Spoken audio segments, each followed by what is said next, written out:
Nagsimula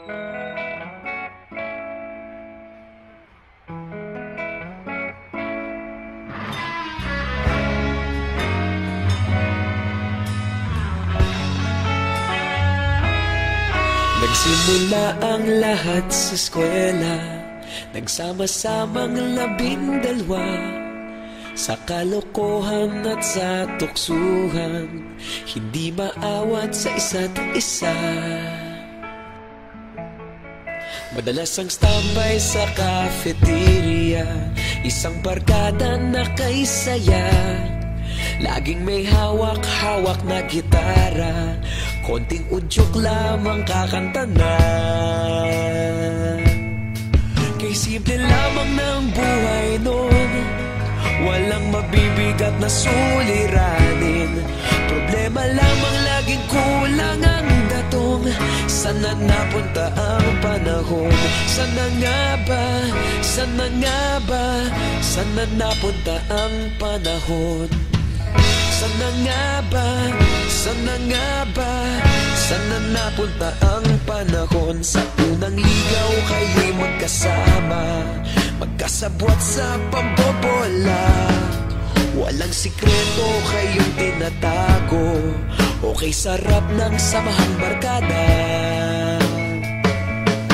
Nagkawatakan na sa kolehiyo, kanya-kanya na ang lakaran. Kahit minsan na lang kung magkita, pagkakaibigay hindi nawala. At kung saan na napadpad ang ilan, sa dating eskwela meron ding naiwan. Meron pa ng mga ilang nawala na lang, nakakamiss ang dating samahan. Sana nga ba? Sana nga ba?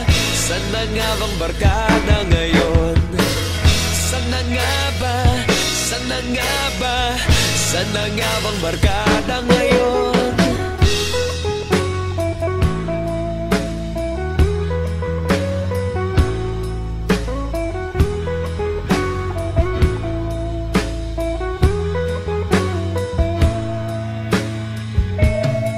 Ilang taon din ang nakalipas, wala pa sa aming tatay na nagsusumikap upang yumaman at guminhawang kinabukasan. Paminsan-minsan kami nagkikita, mga naiwan at natira. At gaya nung araw namin sa eskwela, pag magkasama'y nagwawala. Napakahirap malimutan ang saya ng aming samahan. Kahit lumipas ng ilang taon, magkabarkada pa rin ngayon. Magkaibigan, magkaibigan, magkaibigan pa rin ngayon. Magkaibigan, magkaibigan, magkabarkada pa rin ngayon. Magkaibigan, magkaibigan, magkaibigan pa rin ngayon. Magkaibigan, magkaibigan, magkabarkada pa rin ngayon. Magkaibigan, magkaibigan, magkaibigan pa rin ngayon. Magkaibigan, magkaibigan.